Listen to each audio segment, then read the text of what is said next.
All right, guys, before we get started, I just wanted to whore ourselves out a little bit. Brian's making me do this. We're looking for a few more advertisers for the Nothing Important broadcast, our AM radio experiment in the Tampa Bay area.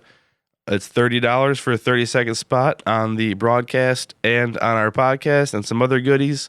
You can find more information on our website and hit us up at sales@nothingimportantpodcast.com for more information.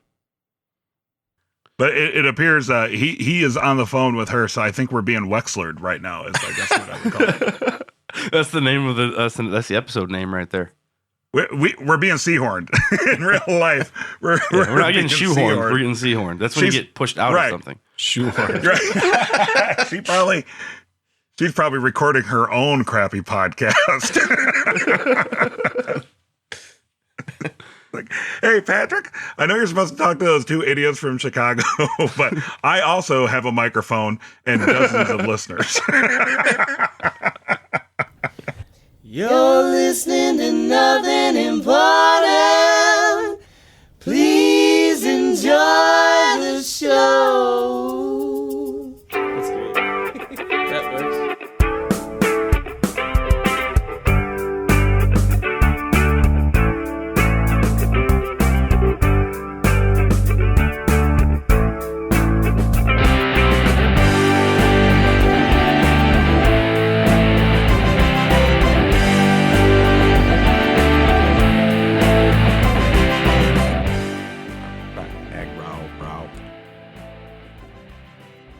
So Brian doesn't know this is happening, but Dave and Dave.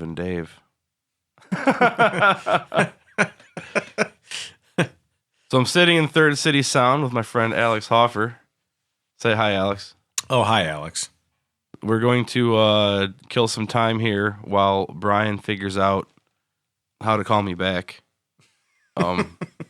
He's having some problems with his interface, so he's like, help me. And I'm like, I don't know how, FaceTime me. And then he hung up and hasn't called me back in the last 5 minutes. So, And there's approximately 3 minutes left. yeah, we're T-minus 2 minutes to our interview with Patrick Fabian. You just did what you weren't supposed to do. But that's okay. I can edit that You out. can totally clear, yeah. And nobody know what we're talking about, which will even be better, Right. Because they'll be like, what are they talking about? What are they talking about? Well, we edited it out, and you'll never know Never because know. you are not allowed to. No. Kind of like me not being allowed to know where I was born. No one ever told me. I've got no documentation to prove where I was. No, that's totally false. I know exactly where I was born. I know what day. I don't even know what time I was born. I do too. I think most people do, though. Really, Yeah, 12:58 a.m. 4:35 p.m. I was born in the midnight hour, which means I'm supposed to be able to see ghosts. Ooh. Yeah. Well, maybe not. But maybe, then again, ooh. if you're born in a day, you're born in the midnight hour of somewhere. Right. Oh, sure. I mean, I don't know if it's just local time. Like, I mean- do hauntings depend on local time? The thing is, well, yeah, it's got to All be right. local because, like you said, I mean, if you were somebody born at the same exact time but just on the other side of the world, it would be Hello? a different time of the day. Hello? Yeah, hey man, I think we're just gonna have to go with this, but it sounds okay. I put it like farther from my face and I turned the gain on it all the way down. Your phone? No, on the on this other microphone. Oh, the other microphone. Okay. Yeah, because I'm not gonna waste the guy's time spending 20 minutes trying to fix it. You know what I mean? Right. Yeah. So Tom think just it'll walked in. sound Yo. Mr. Tom just Who? walked in. It's a busy day at Third City Sound for Dave. Who's Tom? Tom is the bass player in Alex's band, among many other local area acts. Are you guys recording tonight? Yeah, we're gonna work on some side project stuff, and Alex and I were just working on our next Time of the Month song. Oh, gotcha. Yeah. Okay, well let's call Pat then, I guess. Let's call Pat. Just killing time, waiting for Patrick Fabian. Fabian. I'm looking for Patrick Fabian. Waiting for a podcast guest. If you see him, tell him to immediately call the orderly and make sure that he brings his papers soon.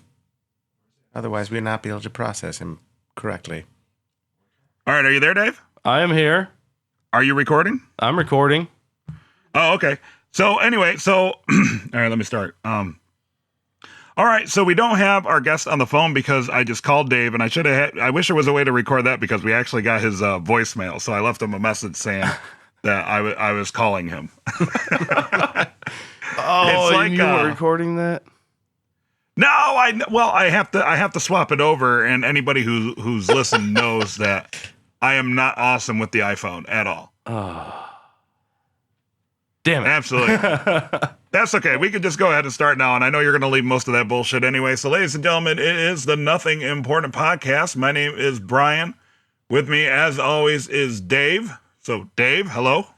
Yeah, I was just recording a bunch of stuff with a super secret guest while you were trying to get a hold of our other guest that we knew that we were going to have, so I could surprise you, and then you're not going to hear it until I do the podcast. Until I edit it. You were talking to a super secret guest. Yeah. Who do I get? I hear a lot of chimes in the background. Okay, is that my background music for guessing who the super secret guest is? That's Tom. Is he's just making noise in the background. It's cool. Actually, all right, and if you don't know, hold on, we got Patrick on the phone. Give me 1 second. Here we go. Patrick says, "Call me now." So, Oh. so ladies and gentlemen, I am dialing Patrick Fabian, who plays Howard Hamlin on Better Call Saul. I might have cut out. that sounded like someone getting into a car accident or something. That sounded like the sound of a phone just dying. Yeah, like let's. Well, without further ado, let me introduce. And now an excerpt from the book of things Dave doesn't care about. Fucking narcissists. This was an excerpt from the book of things Dave doesn't care about. You're listening to Nothing Important.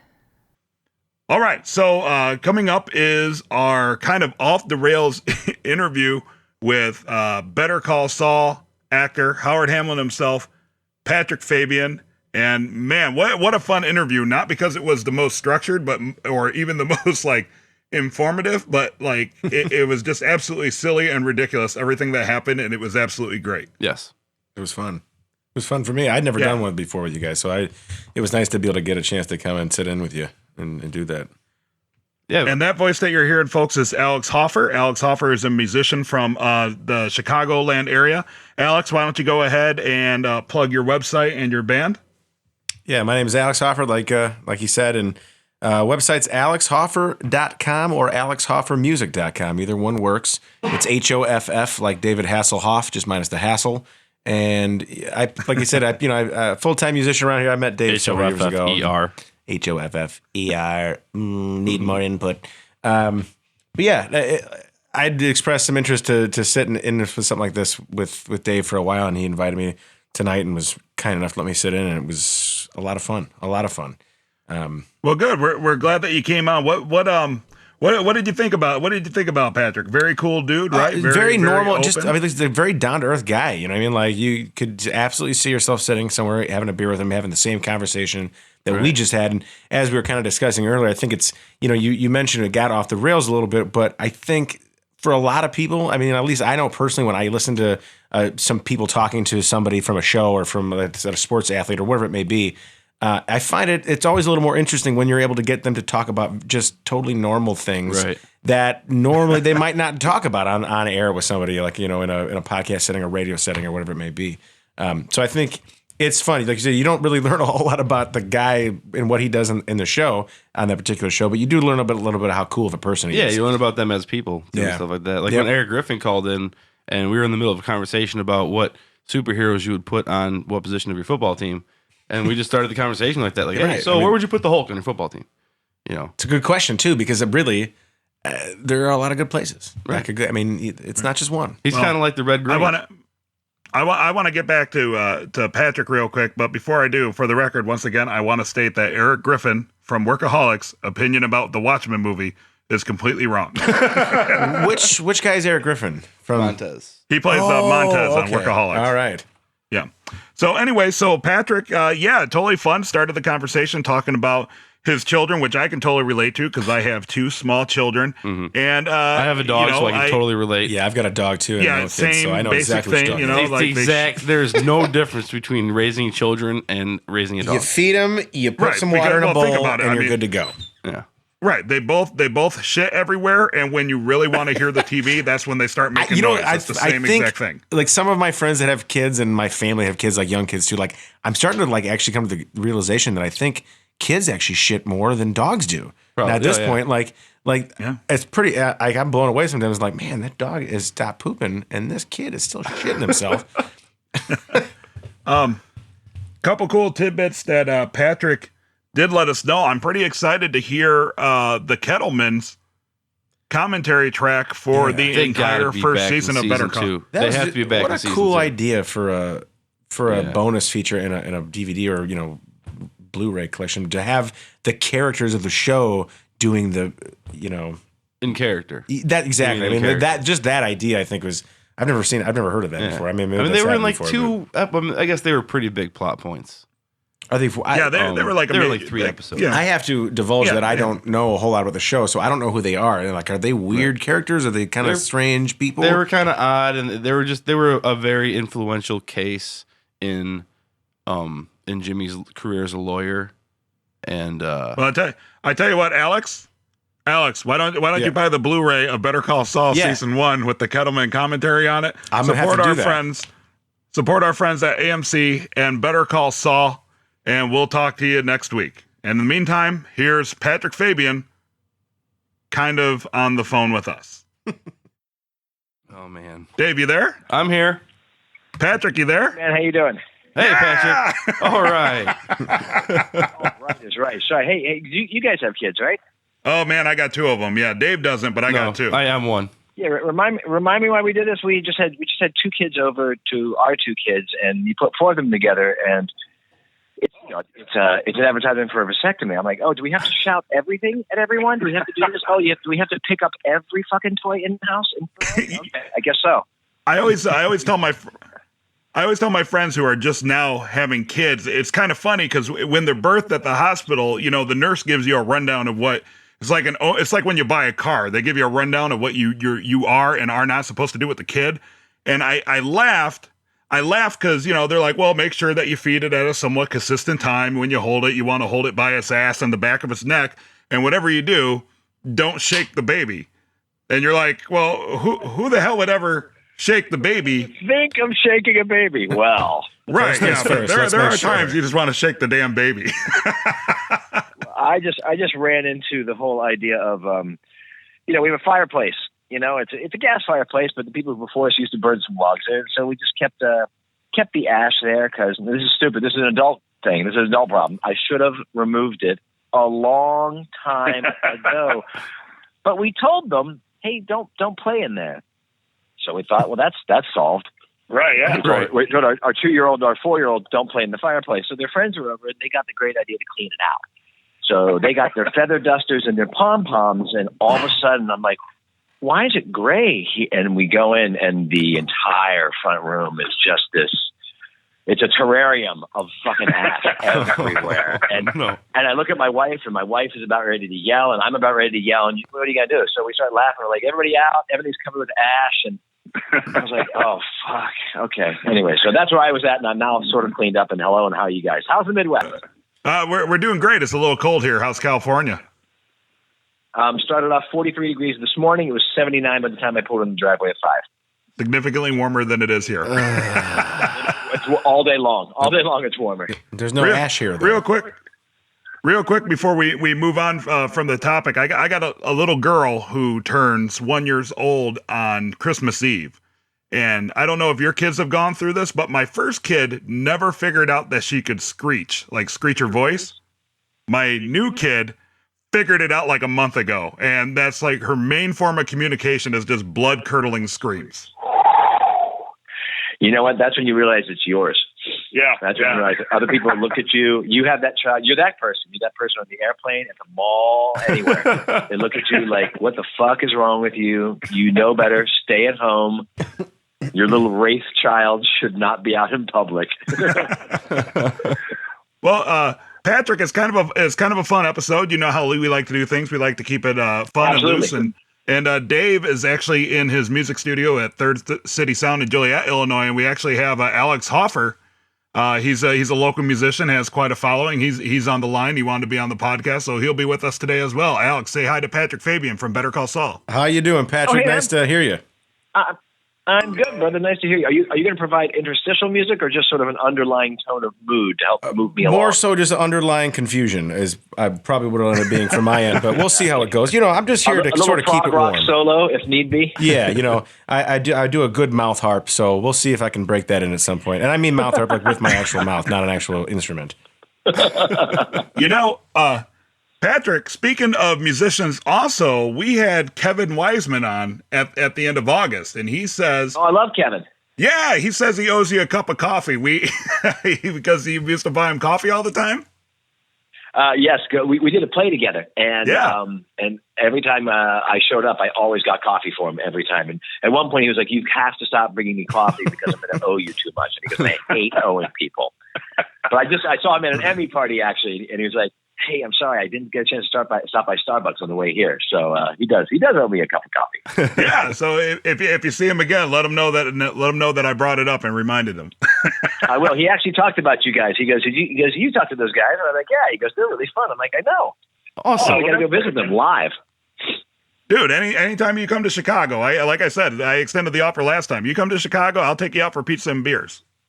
You warm it up, and I'll come out for the pizza. Sounds great. I can absolutely do that. You say warm it up, so we got 4 months? Yeah. I'll see you for that weekend in July. The rest of the world. Right. It's that time between we take down the winter decorations and then get ready to put them back up again. It's like a short window of time. So Patrick, we're super excited to talk to you again. And finally, they gave us a date for season 2 of Better Call Saul. Yeah. February 15th. Absolutely. How exciting. We're absolutely pumped. We're stoked. It's been kind of a drought as far as the show goes. They're very good at keeping the secrets locked down, and we can't wait to see what's in store for Howard. Well, it's that weird thing too, because like you're saying that, and I'm like, oh no, there's all this. I'm like, right, because I was just doing it. I was just doing season 2, so therefore it's still very much in my brain. We just wrapped about 3 weeks ago. So yeah, you were living it, my friend. I was living it, as a matter of fact. And yeah, I tell you what, I took a whole bunch of pictures this year, but it's that weird thing of like, you can't post anything, and because the one they'll just kill you literally, and 2, you don't want to give anything away. Right. But I can safely say this, I also feel that there was a drought because there was only 10 episodes, if there was any, dare I say, complaint about the first season of Better Call Saul, there was definitely that sense of people weren't sure what it was going to be. And I think they wanted certain things to unfold or certain storylines to have a little more meat on their bones and that sort of thing. And all I can say is that, season 1 set the table really well for season 2 and Nice. where things start to get going. And I think people's their thirst is going to be satisfied is what I can definitely say on that. Ooh, I like Well, it. that's does it pick up right at the end of season 1, or is there like a time jump there between the seasons? He can't tell you that, Brian. I really can't. Can I you can't tell divulge that. how I many can't tell you episodes that. there are? Then I withdraw my question. Yeah, you withdraw. It's gonna be one of those interviews. I'm sorry. No, that's okay. On that. No, you know what? We keep moving along. I mean, you're going to find out more what happens to everybody in the show. There's no doubt about it. But, these guys always reserve the right to time shift in order to go ahead and give you a little more backstory or tell you what's going on. So, and just today, as a matter of fact, the whole writing staff received 3 Writers Guild nominations. Oh, nice. Oh, wow. Which is a huge thing for best drama, for best new show, and then for a particular episode as well, which is, as we were talking about it with some friends the other day, I mean, there's like 100,000 shows on television, and I'm partial to this without a doubt. But I also understand there's a lot of other worthy contenders out there. There's a lot of great TV. Mm-hmm. So once again, to have these guys, Vince and Peter in particular, were singled out for their work on the pilot last year. Just reminds me, as my friend said, he goes, "Hey, this is just a reminder for you not to get cute or get creative, and just hit your mark and say exactly what they've written for you, and you'll be fine." It's funny when I was putting together, just kind of prepping a little bit for our talk today. It's so because there's obviously a lot you can't speak about yet. And I'm sitting there, I'm like, oh, I want to ask him about the show, but I don't know what I kind of can't ask him. So then I was like, oh, I'll just ask him if there's a time jump. And apparently I'm not allowed to ask about that. So I mean, out of the gates, all of a sudden you're like, wow, this half hour is going to be a 5-minute interview. Dude, I fucking, and that'll be it. So story of my life. Within the first 10 minutes, I fucked it all up and blew it. Here, let me ask you this. Maybe you can tell me this. So in the first season, we didn't get to see a lot of Howard's story, and I know it's all about Saul and Jimmy and what have you. But will we get any glimpse into like more of the personal life and the background of Howie Hamlin? Well, by its nature, a second season gets to go ahead and start to grow the roots of the tree a little bit more, and get the branches going. So. That's a vague, like Wayne Dyer kind of way to say. In life is like a tree. A television show is like a bush. But it kind of is because as much as everybody loves Saul and loves Jimmy, wants to find out what's going on. Now that we've established him and his world, we want to see more of his world growing around him and see what's going on. And also, Mike and Jimmy are connected. We want to see how that continues on. What's going on with Kim and Jimmy. Right. Yeah. As of last season, she was really basically the only lady in skirts walking around, and she certainly had a thing with Jimmy. They've got a connection going on, so we want to see where that goes, whether Jack and Diane sort of thing ends up, or they're Sam and Diane, Jack and Diane. I went to it's John. I was going to say, you're sitting out the Tasty Freeze. Yeah, listen to me. I'm trying to talk cool like I know TV, and all I do is jump to an '83 song from John Cougar Mellencamp. That's okay. Dave and Alex are actually working on a John Cougar Mellencamp cover band right now. That's right. Are you really? Yeah, they're putting the final pieces together. That's why they're at the studio. Yeah, it's called Life Goes On. Oh, I thought it was called Cougars Forever. But that could have been mistaken. You're going to get a different crowd, There's a difference in opinion between the two of us. And they're going to wonder what you two are doing on stage. Right. We're going to call it Jack and Diane, actually. Yeah, it's going to be a different name every week. And that way nobody knows where to see us. That's the idea. It's super undercover. You're super independent. Good for you. Right. Yeah. It's like so anti-establishment. There is like no establishment whatsoever. Yeah, you might say they follow anti-establishment. Oh, damn it. I was going to drop anti-disestablishmentarianism in the podcast. I wish you could have seen his face just now. Like when he said that, he was so upset that he didn't know how to say that right at that moment. He is. You know what? We can pretend like you didn't even try to say it, and then later on, find a place to feather it in, and we'll be impressed. We'll act like it's the first time. Anti-disestablishmentarianism. Wow, good word. Holy cow. That's like Zoom Schwartz Perfegliano, right? That's a tough one. I don't even know what that means. You are much. Guess who's calling me right now? Who's that? Ray Seahorn. Oh, tell her we said hi. Can you punch her in? Yeah. But I don't even see.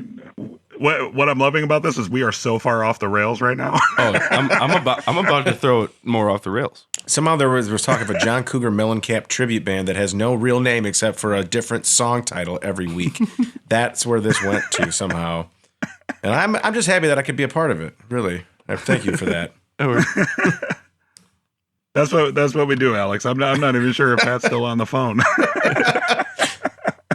He's probably listening. Okay. What are these guys going to say when I'm not there? Well, he's probably talking to Ray because Alex, I don't know if you know, but we've actually had Ray Seahorn, who plays Kim Wexler on Better Call Saul. She was actually on our show, one of the first celebrity interviews that Dave and I did. Dave mentioned that to me a handful of months ago when he first kind of mentioned me he was doing a show with you. And that's kind of his introduction for me about how you guys were doing what you're doing here. And that was a really cool kind of story to hear about because she's been really nice with you guys too, apparently, because you guys love her a lot. Yeah, you know what, Ray, I guess we're waiting for Pat. The beauty of Ray is that her being willing to talk to us actually really opened up a lot of doors for Dave and I because, of course, it kind of opened the doors to more of the cast for Better Call Saul. But those, the cast members of that show taking their time to speak with two nobodies like us actually gave us clout to talk to some of the really awesome people that we've talked to on the Nothing Important podcast. Yeah. It makes perfect sense too. When somebody like that is in that place in a show in the cast, Like you said, that's got to be really great for you guys too. I mean, you guys are having fun doing this thing anyways, but when you get, you know, kind of a blast of exposure like that, that's got to be wonderful. Yeah. And Right. she was part of the crew that bullied Patrick Fabian into coming on with us too. Oh yeah. The Twitter bully party. Yeah, we were. I don't know if you heard, Alex, but No, we I were didn't. trying to get Patrick Fabian on the first time, and I started up Twitter and tagged Ray Seahorn and Julianne Emery and said, "Hey, these nice ladies were on the show. Why aren't you?" And then they kind of jumped on top of it and were like, "Yeah, why aren't you on the show? You're too good for it." And then so we bullied Patrick into coming on. Little friendly ribbon to make some things happen. Mm-hmm. Yeah. But it appears he is on the phone with her, so I think we're being Wexlered right now, is I guess what I would call it. That's the name of that's the episode name right there. We're being Seahorned in real life. We're We're not getting being shoehorned. Seahorned. We're getting seahorned. That's when you She's- get pushed out right. of something. Shoehorn. Right. She's probably recording her own crappy podcast. Like, hey, Patrick, I know you're supposed to talk to those two idiots from Chicago, but I also have a microphone and dozens of listeners. Have you seen with Bob and David, the new? No, Okay, I 'cause totally I'm gonna- want to see it. Right? It's I've on seen Netflix, right? Yeah, I've seen a bunch of them, and I was gonna ask Patrick if he's seen it at all. What is that? They rebooted Oh, Mr. Show. yes. You know, I did. I watched a couple episodes of that, but it was like late at night. So like I was watching it and wasn't of sound mind. We'll just say that. yes. And I just kind of passed out watching it. Oh. But it was Okay, we're gonna keep this. We're gonna keep this rolling. Patrick just texted me and he said, "I'm cut off and I blame Ray. Give me a call." So okay, we're going. This is now officially my favorite Episode? episode of whatever podcast we're gonna post this on. Patrick, Hold on a second. the Let me. blessed guest Fabian. Yeah. All right. So give me 1 second to try to call him back here. I'm gonna be like, "What the hell happened?" by the way. All right. So now I'm calling Patrick back. Patrick. Noodling around on something there. If there's musical instruments Okay, around give me town, we'll keep give me 1 ourselves second to merge you occupied back on. 4 hours. Gentlemen, he's back. Hello. Okay, for the record, first of all, anti-disestablishment, I want to say that Ray Seahorn was calling me as we were talking, and so I thought it was going to be cute and try and patch her in. But I'm a moron when it comes to my iPhone, so all I did was cut her off, and then I got on and I cut her off, and then I cut you off, Oh, and then I nice. checked her message that was 9 seconds long, and it says she goes, "Okay, you're so busted. I heard you say, did I switch over?" And then she clicks off. So I'm in trouble with her. And I imagine she's calling because she just sensed somewhere in Los Angeles I was talking about her and maybe not talking nice enough about her. So, Me, Dave, and Alex had this theory going that she actually called you because she has her own crappy podcast going on, and she wanted you as a guest. Ray from the West Side. It could And be. then- and hey, how about that? Everyone in fandom wants to know, right? So Ray and I, yeah, we're friends. We talk to one another, even when we're not on set. Isn't that nice? There you Dude, go. that is very nice. That's, Well, it is. We're actually making dinner plans to get together because, once you spend a lot of time with one another and you're, in Albuquerque and hanging out and doing the whole set thing, it's that you do become a family, very much like a theater troupe or a band or any of that sort of thing. You become a family with shared experiences that only sort of, that gang knows, with all your in-jokes and all that sort of thing. And you get used to one another. It's funny how you get so vulnerable with people who are basically strangers, right? right. You take years to get to know people, and then all of a sudden you're just thrown together with this person. You immediately sort of, as actors, you trust one another.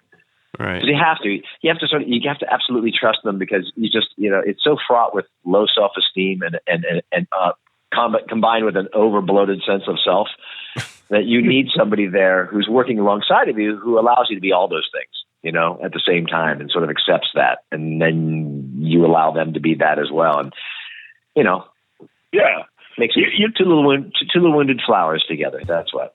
Well, you know, it might be a fun tidbit to pass back to her when you talk to her. She was actually.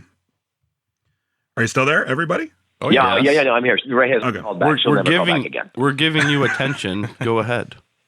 No, sorry, my phone made the weird we're no longer on noise. So I was just making sure. I also am not iPhone awesome, Pat. So, right? I mean, it could do it, but I don't know how. So, this is what I tell Dave every time, because I think we even hung up on you the first time we spoke, and I tell Dave every time, like, I see the icons, they make total sense.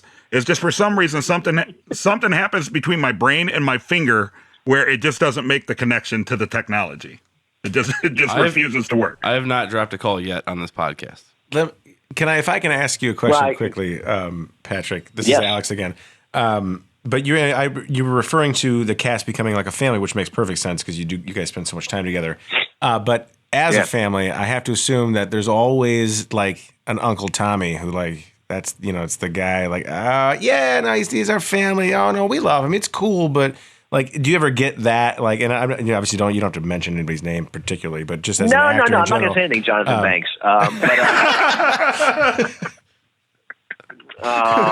No, part of this cast is, and I use this term extremely loosely. We're all kind of adults. It's an older cast. There's nobody who's like in their early 20s, right? Who's just sort of like discovering it, and there's different degrees, but we're all pretty experienced in a lot of ways, and so there's none of that. But there's always,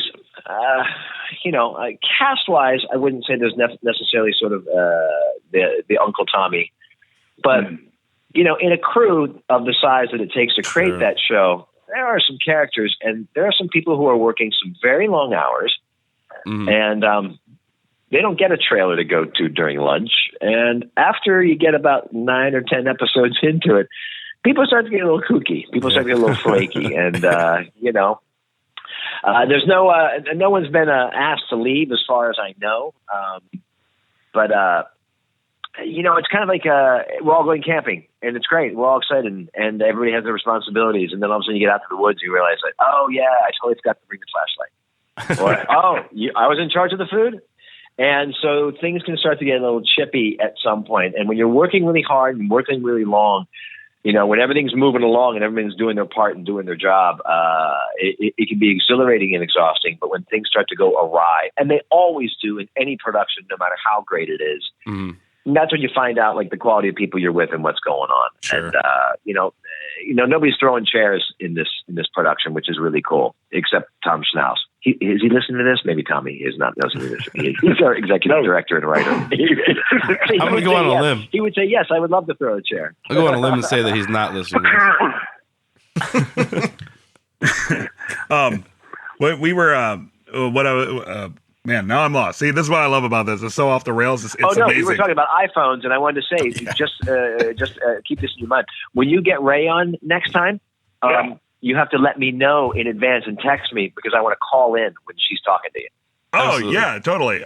Absolutely. We won't let her know. I want to call, and I'm going to keep calling her until she answers the phone.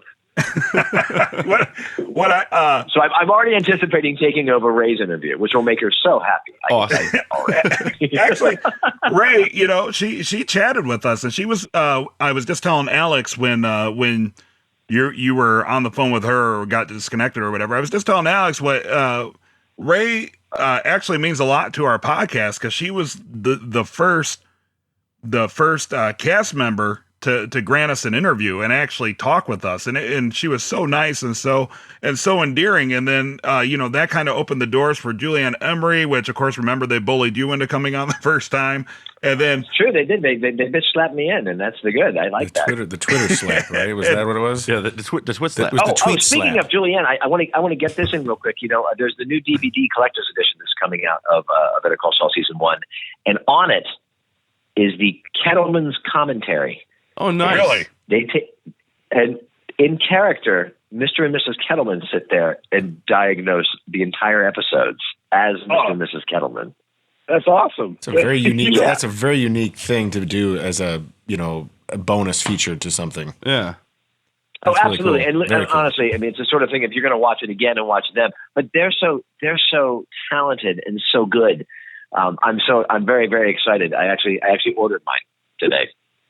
on the off chance that Sony overlooks the cast this Christmas. Do you guys want anything? And you laugh, but that stuff kind of happens. They'll thanks, and they'll fly out and they'll be like, "We love you," and they'll take pictures, and then all of a sudden they're like, "Yeah, no, we're not sending you a DVD, but we'll give you a discount." That sort of thing. That's it's a mail-in coupon rebate for the company web store. Has coupon company code. web store. I'm like, "No, it's good." They're like, "Sorry, it's only good until January 1st, but I'm on the show." Well, come back when you're a regular on Scandal. See ya. Well, that's great because when we had Julianne on, we talked about that, how they were so into those characters and made those characters so real that could be a web series. I was like pitching them the idea. I'm like, you guys should just record yourselves and put it on YouTube of the Kettlemans just out and about and like in everyday situations, like at the post office or the drive-through at McDonald's. Knowing Julianne Emery and how dedicated she is and what a go-getter she is, I'm surprised it's not already out there. I really am. Right. Right. Absolutely. Well, Patrick, man, thanks so much for coming on the show and wasting a half an hour of your life with us. We totally appreciate it. It's already been a half an hour? Oh, my gosh. It has. 20. Let me end with shameless plug. Shameless plugs to get the DVD for Christmas. Uh-huh. If you don't get it for Christmas, get it for St. Patrick's Day. I think Netflix is dropping it, the entire episodes in January sometime. Season 2 begins February 15th. Follow me at Patrick Fabian on Twitter, Mr. Patrick Fabian on Instagram, and what else? Oh, and that Ray Seahorn, she's fantastic. You're gonna love the stuff that she's got coming up this season. You're gonna love what Jimmy's got coming up this season. I think here's the one thing I can tell you for sure. I will tell you for sure about season 2. Howard Hamlin will still be the best dressed man on Better Call Saul. Yeah. Awesome. Patrick, it's been an absolute pleasure. Like I said, offer for pizza is always up, and we hope we get to talk to you again soon, my friend. Nice to talk with you. You guys take care. Happy holidays to you, all right? Happy holidays. All right, Thanks, you Pat. too, Pat. Bye. Be sure to follow Nothing Important online at nothingimportantpodcast.com. Find us on iTunes, on Twitter at NotImportantPC, and you can also find us on Facebook. Nothing Important is recorded with help from Third City Sound in Joliet, Illinois. Thanks for being awesome.